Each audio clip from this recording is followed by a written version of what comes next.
reports last night, Simon, that Richarlison and now Anthony Gordon, two Everton players that Tottenham won, and I noticed that there was a real flare-up in social media. The very thought of one of their own, Anthony Gordon going sold, from Everton, they did not like, because one thing Evertonians love is a homegrown player. Well, you wouldn't, would you? You wouldn't want to have a player that's been developed for your academy that absolutely understands the value of playing for a football club, that isn't part and parcel of a transfer deal that someone's come and signed for you to do a favour on under £50,000 a week, and then sell him.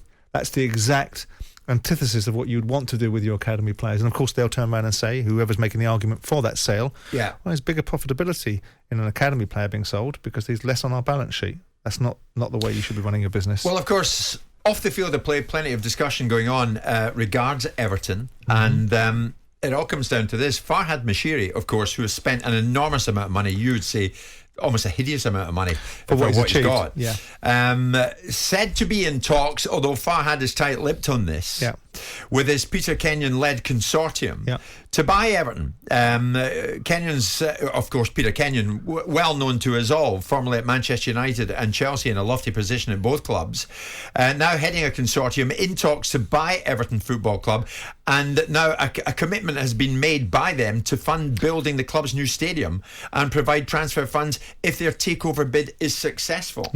Well, that's the driver. What's your gut feeling? Well, that's the driver. My gut feeling is that Peter Kenyon kicks a lot of tyres and gets a lot of other people to put their money up and tries to find a deal and reverse into it.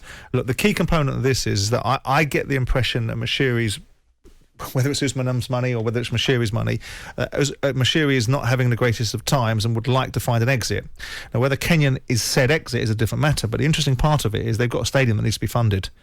And I think Moshiri will be wooed by the argument that someone will fund this development for him. Now, whether that involves someone taking over, I spoke a couple of weeks ago and still believe that Moshiri will be in charge, because I think Kenyon is a tie kicker, and I think he tries to make deals happen. What do you mean a tie kicker? Well, I think he tries to make a deal happen by creating a deal and then working out how he's going to do the deal after he's created the opportunity. And that's not me trying to be deliberately disrespectful to Peter Kenyon. I think the image that goes with him of Man United and Chelsea, these deals that he's done there are easy deals to do, because when you're collecting checks from Vodafone as a Man United chief executive, that's not deal doing, that's collecting checks. If he can pull together a deal, remember when he tried to buy Newcastle was crowdfunding to get the deal done. That's almost laughable. But in this instance, there is a need. Moshiri, I believe, potentially would like an exit from Everton, but not an exit for nothing, an exit that perhaps gets him some of his money back, or Usman's money, or whoever's money it is. And perhaps the key to that is the funding of the stadium. Now, going to Everton's overall position, which is part of his discussion, well, Peter Kenyon will inherit the same problems that Moshiri's got. He can come in, but he can't inject transfer funds in there because they've got to get themselves under control. There will be some real debate about their accounts. We've covered this previously about the ability to be able to move the 372 million worth of losses over the last 3 years into a sustainable position of 105 million by having a whole raft of what I would consider slightly dubious allowable adjustments, i.e., factoring in huge losses as a result of the COVID pandemic. And here's the bit that I can't get my head around. The argument is that that players have lost value as a result of the COVID pandemic, so they should have allowable adjustments for some perceived value of players that may never have been achieved in the transfer market, but is an allowable adjustment, which then brings Everton back into the situation where they're under the guidelines. And my understanding is they're not going to be sanctioned with points or penalties. They're going to be sanctioned by having guidelines restricted upon them or imposed upon them of how they can buy and sell players.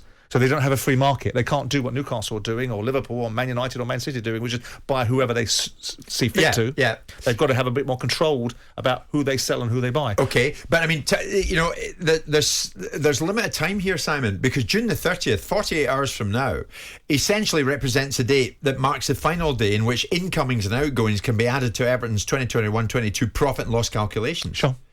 So, I mean, this couple of days are extremely important, are they not? But these financial accounts, the 21-22 accounts will be produced next year. Right. Their accounts are between 19-20, 20-20, 20-21, 18-19, 19-20 and 20-21. Yeah. Those accounts are filed in March of this year. Those are the ones that they're going to be sanctioned under financial fair play on. The 21-22 accounts are irrelevant. They're for next year, right? Or for the next stage of the 3 years worth of planning. So what they're being accounted for at this moment in time is their position as they sit. That's where the sanctions will come or not come based upon their last three. With the £372 million of losses, they will have lost money this year too.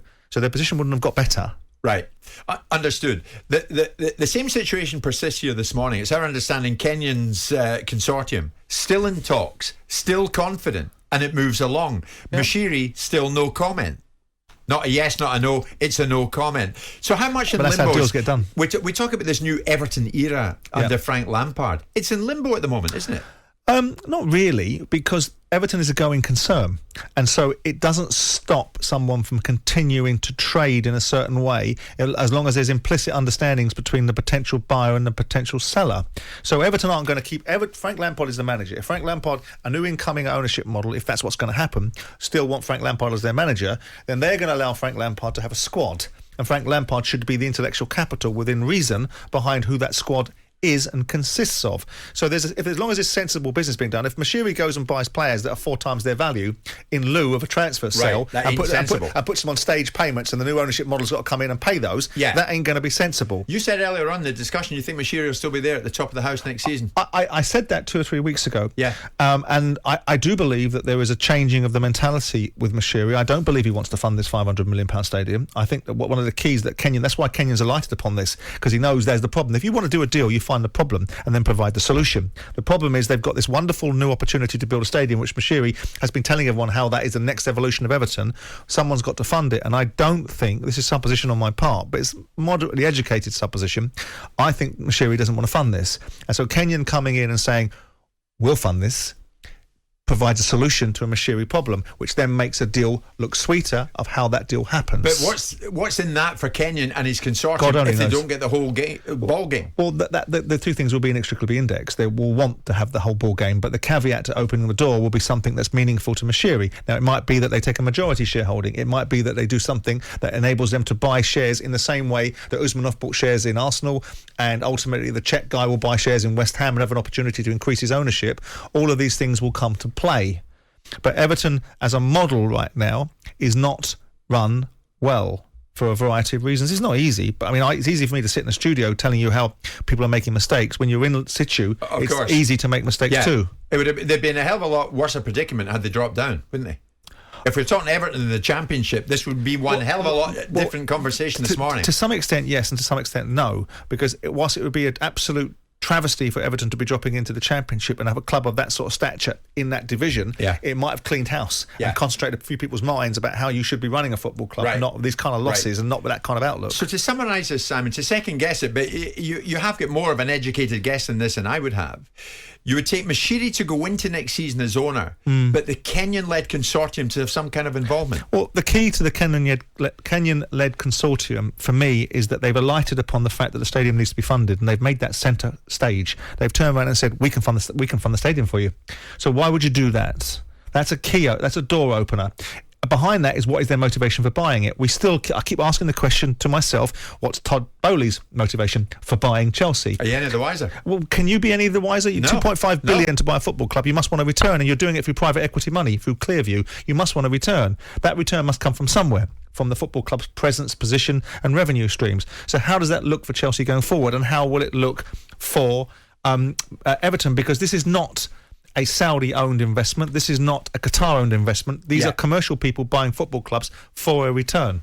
Do you think they'll end up selling Richarlison and Gordon? Richarlison, I think. Not because they want to, but because of their FFP situation. Gordon, they need to kick up the jacksie if they let that one happen. But Richarlison, I think, will be the one that gets sold. And unless people start lowballing them, if people think they can take advantage of Everton being in some sort of compromised position around needing to retain profits to be able to buy new players, then they'll seek to do that. But if Everton want proper value for Richarlison and somebody is prepared to pay proper value for Richarlison, Richarlison will come to the table, guaranteed, and say, I want to go. I'm trying to get to a break, but I'm enjoying this too much. What kind of Everton will we see next season if they are hit by restrictions? A different one.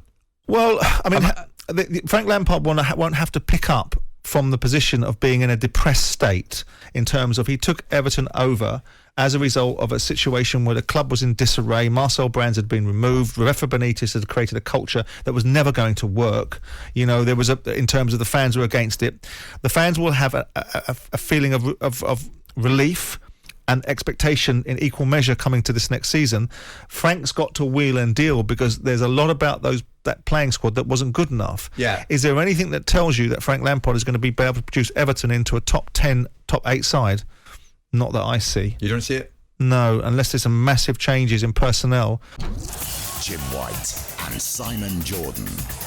Monday to Friday mornings from 10 on AM, on DAB, via the talkSPORT app and on your smart speaker. talkSPORT.